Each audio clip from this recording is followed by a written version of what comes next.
Magandang gabi po, mga kapatid, o magandang araw. Anywhere are you now? Any part of the world? I would like to greet everyone. And it has always been my privilege to share with you the Word of God. Kung araw man sa inyo, o gabi, o tanghali, binabati ko po kayo. Ngayon po ay gabi ng ating prayer meeting sa Grace Church, April 22, 2020. Yan, medyo nabubulon na po. Kung napapansin nyo po, yung aking buhok ay talagang hinayaan ko na lang humaba. Ay, talagang wala na akong wala na akong makitang barbero. Kung ang may bahay ko naman ang pagugupitin ay dalawa lang pupuntahan, kalbo or semi-kalbo. So I would rather prepare siguro after this ECQ, then I have the liberty para pumunta po sa barbershop. So, kung dala po ninyo inyong mga Biblia, buksan po ninyo sa Book of Luke, o Luke 38 verse, Luke chapter 10 verse 38 to 41. Ganito po nasusulat. As Jesus and his disciples were on their way, he came to a village where a woman named Martha opened her home to him. She had a sister called Mary, who sat at the Lord's feet listening to what he said. Verse 40, but Martha was distracted by all the preparations that had to be made. She came to him and asked, Lord, why don't you care? Don't you care that my sister has left me to do the work by myself? Tell her to help me. Verse 41, Martha, Martha, the Lord answered, you are worried and upset about many things, but few things are needed, or indeed only one. Mary has chosen what is better, and it will not be taken away from her. The Lord be blessed upon the reading of the scripture. Let us pray. Lord, thank you for the privilege of meditating your word, of reading your word, listening. Lord, speak to us and allow us to open our ears of understanding, and that your will be done into our lives. I ask this in prayer, in Jesus' name. Amen. So, basahin ko po sa magandang balita version sa Tagalog. Sa Lucas chapter 10, 38 to 41. 42 pala, I'm sorry po. Ito susulat. Si Jesus at ang kanyang mga alagad ay nagpatuloy sa kanilang paglalakbay. At pumasok sa isang nayon. Malagod silang tinanggap sa tahanan ni Martha. May kapatid siyang si Maria na naupo sa may paanan ng Panginoon upang makinig sa kanyang itinuturo. Si Martha naman ay abalang-abala sa paghahanda. Kaya tumapit siya kay Jesus at nagsabi, Panginoon, baliwala po ba sa inyo na pinababayaan ako ng kapatid kong naghanda ng nag-iisa? Sabihan nga po ninyo siyang matulungan naman ako. 41, ngunit sinabi ng Panginoon sa kanya, Martha, Martha, nababalisa ka at abalang-abala sa maraming bagay. Sa verse 42, ngunit iisa lamang ang kailangan. Pinili ni Maria ang mabuti at ito hindi aalisin sa kanya. Ang pamagat po ng ating pagbubulay-bulayan ngayong gabi ay how not to be worried. So, paano ho ba tayo ay huwag mag-alala? Po? Dito po sa mga talatang ito, sa Luke chapter 10, verse 38 to 42, ating po makita na dumalaw si Jesus kina Martha at Maria. Po. Ito pong lugar na ito, kung tawagin po ay Bethany. So, alam natin, dito po sila magkakapatid. Pero sa mga salaysay na ito, hindi po binanggit yung kanilang isang kapatid na si Lazarus. Ano po, no? Alam niyo po, while we cannot control the chaos around us, we can prevent the chaos from controlling us. So kung hindi man natin kayang kontrolin yung mga kaguluhan, di pa ba? Maraming nag-alala. Kung ano yung nasa paligid natin. Pero pwede po nating hadlangan na yung kaguluhan na yan, nakontrolin tayo. Amen po ba? Alam niyo po, nabuhay tayo. We are living in these troubled times. The health and the economic concerns Di ba, marami pong mga balita around the world, and the social media can be distressing. Kayo po ba, stress na? Kung minsan tayo lang natin na-stress, di natin maiwasan. And yet the world has always been full of troubles and always will be. That's why in this context that we are studying today, on these verses, rin si Jesus at ang kanyang mga alagad ay napadpad po doon sa tahanan ni Martha at Maria. At winelcome sila. At si Jesus ay pumunta ho sa isang silid. And he start teaching. At yung approach ni Mary to the events, to be mainly a responder. Siya po agad tumugon. Ano po ba? Tumugon siya agad eh. Mary did only little preparation. Mary's role is participation. Siya agad ay nakikibahagi. Anong kanya pinibahagi? Nakibahagi siya sa turo ng Panginoon Hesus. Siya ay agad-agad nakinig na tinuturo ng ating Panginoon Hesus. Pero on the contrary, Martha rushes into the kitchen and starts preparation. Ang ginagawa ni Martha, naghanda kagad siya na makakain, no? Nung ika nga yung grupo, yung tropa ni Jesus at yung kanyang mga alagad. It bothers her that her sister hasn't lifted one finger to help.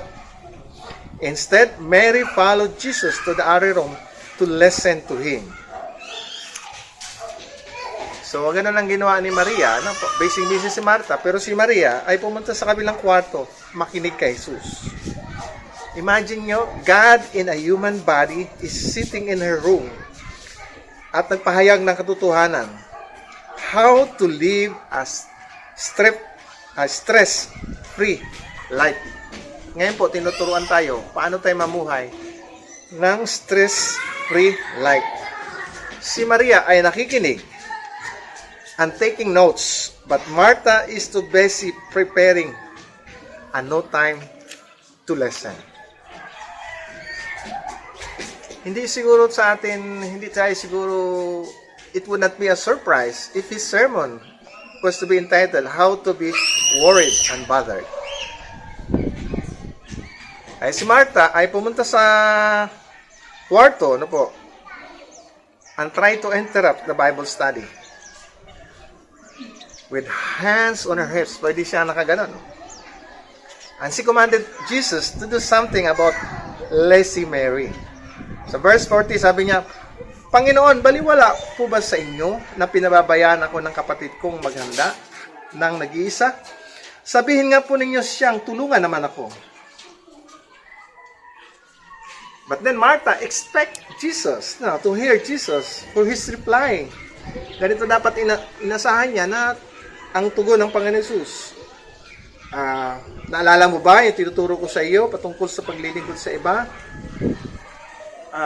Parang sabihin niya, di ba? Siguro, isipin niya na ganitong tugon ni Jesus. Tingnan niyo si Martha, na aking alagad. Napaka-humble, dedicated, at talagang maganda ang kalooban. She is a good sheep. Marami kang matutunan sa kanya. Now, get up, Mary, and go to help her preparing dinner. Instead, ano pa ba sinabi ng Panginoon Hesus sa verse 41 to 42?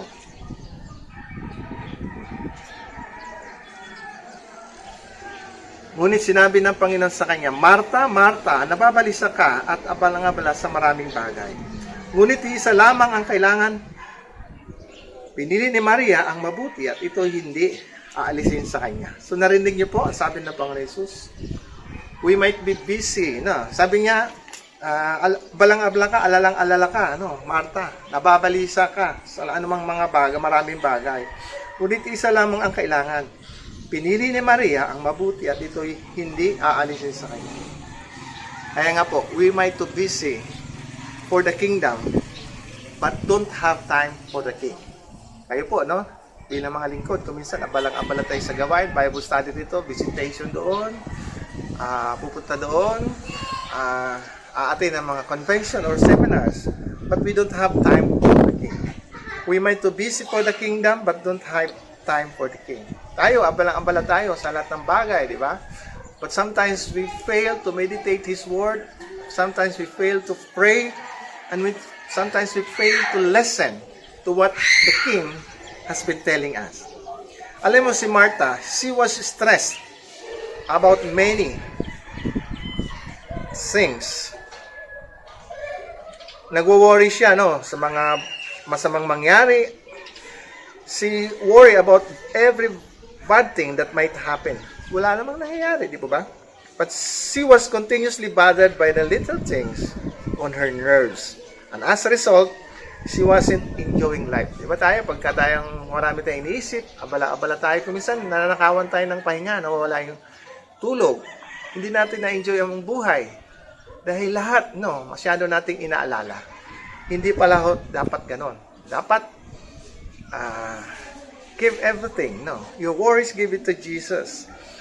Sinabi ng Panginoon Jesus, ngunit iisa lang ang kailangan. Pinili ni Maria ang mabuti at ito'y hindi aalisin sa kanya.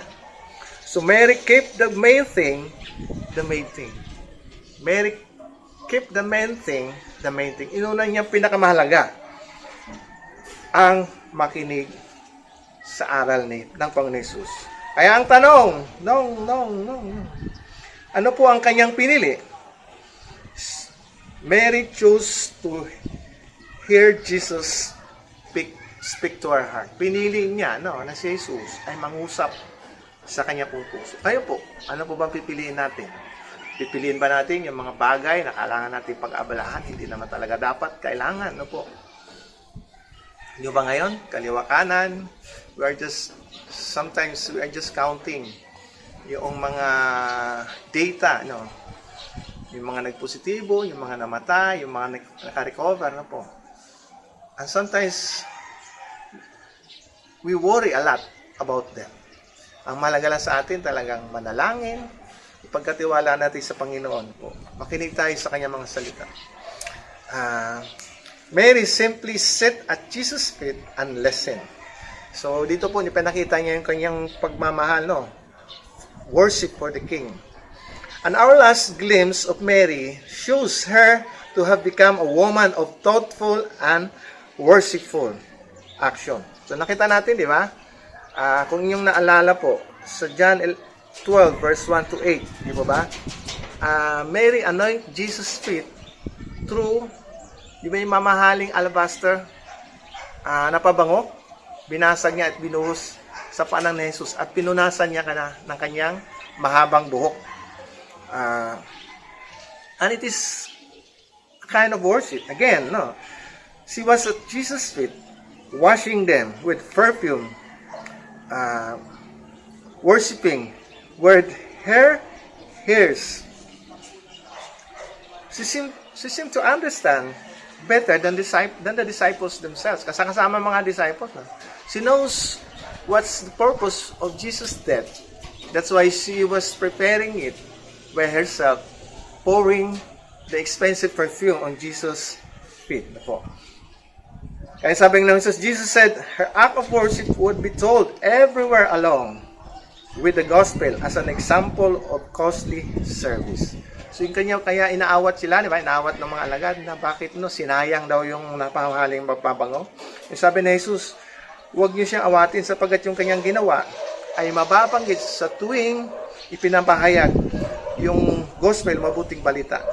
Dahil ito ay isang mahalagang halimbawa ng costly service. Kaya ating po makikita po doon.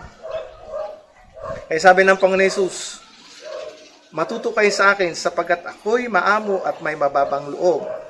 Makakatagpo kayo sa akin ng kapahingahan.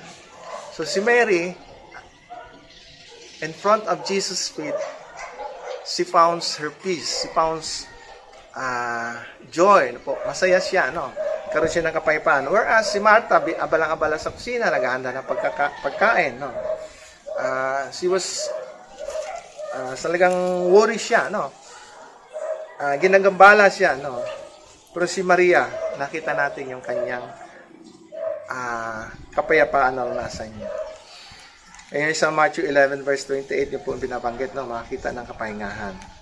11 verse 29.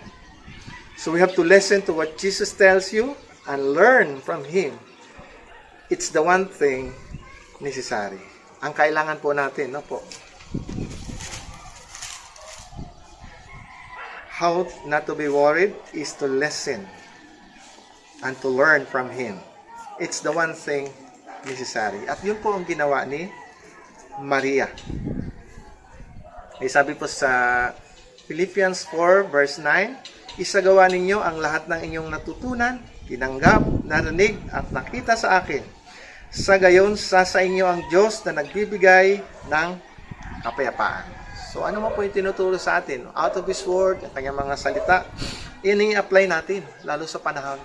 Ngayon po ito. And then, you will find peace. Manatag tayo po, may kapahingaan tayo sa piling ng ating Panginoon. Instead of worrying about data, numbers of fatalities and deaths, yung mga nagpositibo, no? Just pray, study the Word, devotion with the presence of Christ, and let the Holy Spirit speak to you. Yun po ang tinuturo sa atin. Kaya, tulad na sinabi ng Panginoon Jesus, tulad ng sinabi niya kay Martha, no? Para kay Maria, ginawa ni Maria ang pinakamainam.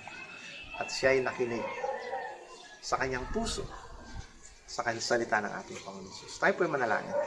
Lord, thank you for your word. Thank you for reminding us. Thank you for the blessings that we received tonight, this evening. At nawa, O Lord, patuloy po namin ibinibigay sa iyo yung aming po mga kabigatan, yung aming mga worries, yung aming mga bothers, yung mga bagay na nag-bother po sa amin. Sa halip ay aming isinusuko sa iyo. Kaya pagpalain niyo po, Panginoon, ang inyong mga anak, pagpalain niyo po ang mga kapatiran, pagpalain po ang lahat na nakikinig at patuloy nagtitiwala po sa inyo. Presensya sa ating mga salita. Pagpalain niyo po ang bawat isa. In Jesus' name, Amen. Ngayon po mga kapatid, ang ating po ipagpipray, kumusta po kayo? Ang ating ipagpipray ay patuloy po natin ipanalangin ang mga pangailangan po ng mga kapatiran. Pagpipray din po natin yung mga nasa frontliners, ang mga doctors, ang mga nurses, mga medical personnel, mga medics. Pagpray din po natin kapulisan, kasundaluhan, at yung mga LGUs, lalo't sa mga local government, sa barangay, sila po yung nangangalaga sa ating para po magkaroon ng papatupad ng social distancing at yung umiral natin ngayon na ECQ. Pagpalain din po ating po ipagpray na pagpalain po yung mga may sakit na naniniwala po tayo na si Jesus lamang ang tanging kagalingan po. Hindi lamang sa ating physical, kung hindi sa ating mga kaluluwa. At siya ay nagbibigay kapayapaan sa atin. Kaya mga kapatid,